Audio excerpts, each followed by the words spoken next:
and welcome back to my YouTube channel.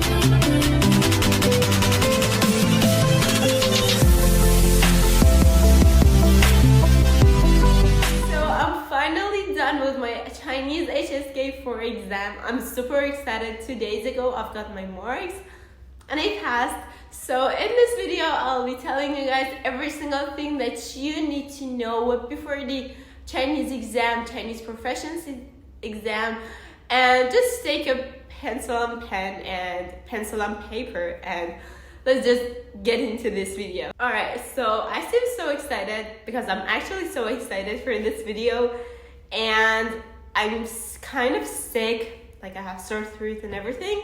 So I'm just so sorry if my voice got cut off or anything in the middle of the video. Let's go. I've been always telling everyone that I didn't spend a penny for Chinese because I self-studied everything, and thanks to the YouTube channels and the amazing free resources that I found on YouTube and internet, I could finish B2 just by myself with no teacher. So this process and these 2 years were really not easy for me. I used to cry and not sleep, and actually my mental health got destroyed. But finally now, after 2 years, I can confidently speak in Chinese. I have a lot of Chinese friends, and finally I took my very first language certification. Yeah, I know 7 languages. For the past few years, I've been so busy with my school and exams, so I really didn't have time to take my other languages certifications. But this is the first language. So I took Chinese, and I will go for the other languages, and hopefully I can take all of my languages certifications. Why did I choose to take the HSK4 exam? So I was actually done with HSK4 a while ago, but because the university application due date is in a few months, so I really needed to have a certification, and I was pretty sure that I'm not going to pass the HSK5 exam because I was still almost done with the first book of HSK5 and test 2 books. So I really didn't have enough time to finish it. That's why I decided to take the HSK4 exam and the HSKK, which is the speaking test of Chinese. The Chinese proficiency test, like HSK exams, generally they don't have speaking, so they're only listening, writing, and reading. There are only 3, and if you want to test your speaking abilities, you can take the HSKK, which is 汉语水平口语考试. And I took it because I really wanted to see how my speaking level is. And if you want to see my level, you can watch this video. I spoke in Chinese. I think I filmed it a month ago, so my level is almost like that. How did I prepare for this exam? So literally like 1 month before the exam, I registered for it. So I had like full 30 days to study for it.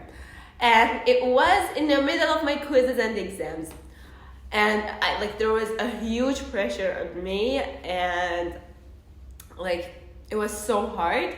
So I used to actually not study for the school, like 1 hour, just 1 hour a day for the school, and the rest just Chinese.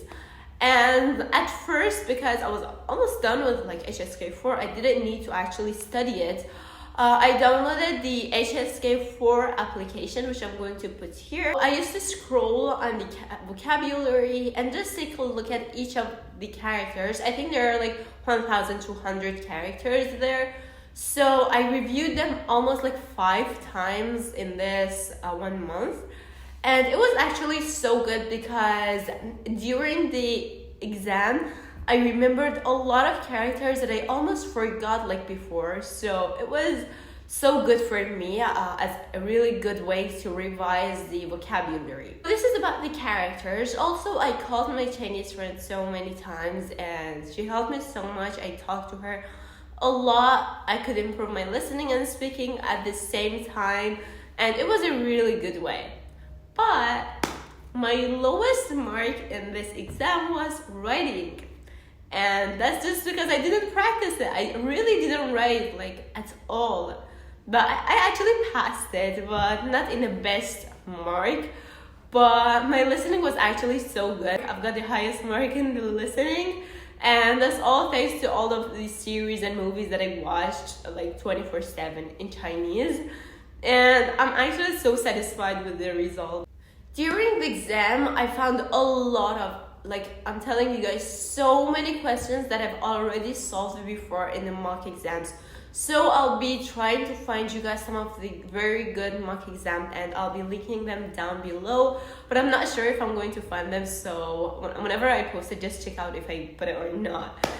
And yeah, like I did, and I solved many mock exams, and I almost got the same mark as I did in my official exam. So I was so satisfied with this. But what I did, which was so good, was that at first, like, I took the entire mock exam, then I came again, I reviewed every single question. Like, I used to analyze every single question, like with the characters, with the words, with like the tricky parts of the question. And that really helped me so much. And I really recommend you guys to do it. I know it's like time consuming and it's going to take forever, but like you're going to see like a really good result out of it. One point that I wanted to tell you guys for the reading section is that I use this trick so much, like so many times, because of course you can encounter a lot of new characters and words that you never saw before. So that's totally normal. So you have like a text here and the question. And the question is talking about something that you really don't know.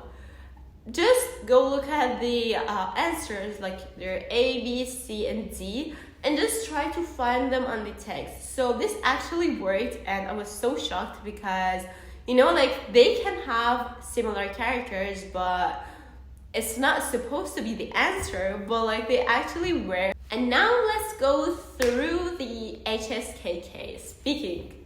So the HSKK has 3 levels: beginner, intermediate, and advanced. So I chose the intermediate part because the advanced was like for HSK5 and 6, the intermediate was for HSK3 and 4, and the beginner was for HSK1 and 2. So I took the intermediate part. And there are some really useful resources on YouTube that I actually used. I'll link them down below, and I can put them here too. You can use them. They're pretty much like the actual exam. So there's some really reliable resources. So the speaking part is almost like 10 minutes. It's so short, but let me like go deep inside and explain each. So there are 3 parts. The first part is for repeating. So there are 10 sentences which like the teacher says, and you need to repeat them. This is so easy. Then there's a next part which there are two pictures, and you need to talk for 2 minutes for each. And then there are 2 questions that you need to answer them for 2 minutes. And before this section 2 and 3, we have 10 minutes to think about them and take some notes. Bro, I literally wrote 5 paragraphs. I didn't use any of them. This is embarrassing. Then like I saw one of the characters, I was like, what is this? I literally wrote this like 5. Oh, Suliao Dai. Oh, I really tried to remember. I was like, what the hell did I write? Anyway, guys, so I'm done with this quiz. I forgot to tell you guys that I took it online, and it was not the best decision, to be honest, for the speaking section, because I was talking to the wall and I was feeling so uncomfortable, and it was really not the best feeling ever. So there was a website that I entered in, and it was actually so hard to work with it because my my laptop is kind of old, so it was not working, and I was panicking the day before the exam, and I literally started crying. And so I basically like sat here, my laptop was here and the camera was on, And there was another camera here, which I was on the Zoom meeting with the teacher, and she was seeing me, like she needed to see my hands and like my laptop screen. And it was, I think, at 9 a.m. and I had a lot of technical issues, so I started the test with a huge anxiety and stress. Also, I forgot to tell you guys that our microphone were also on. So between these two exams, of HSK and HSKK, we had like a 40 minutes break. Then like for the HSKK exam, just guess that there was no teacher in front of me. There was just a device, and I needed to record myself, my voice, like for 2 minutes. And as I said, it was so uncomfortable, like speaking, recording yourself, and nobody was there to listen. You know, if it was like face-to-face meeting, I would feel a lot more comfortable. I would feel a lot more confident than just talking to like a screen with nothing. So yeah, my HSK exams result came after 10 days, and my HSKK results are going to come in 1 week, I guess. So it's like 25 days after the actual exam. So yeah, that's pretty much it. I think I told you guys every single thing that you needed to know, and my experiences, it was actually a really good experience, especially after that I saw my mark and I passed the exam. And let me tell you something so funny. 2 days ago, we went to a university trip with my school and with my classmates and with my schoolmates and everything. Then I got my results in the bus, and my reaction was like so funny. I even had my Chinese flag with me that I'm going to put my photos there. They're so funny. I didn't even know that my results are going to come that day. Anyway, that's it, and I'm so happy, and I really hope you guys also take the HSK exam if you're studying this one, which obviously, like, of course. And yeah, if you have any other questions, just let me know. I will definitely answer all of them. And that's pretty much it. Have a really good day.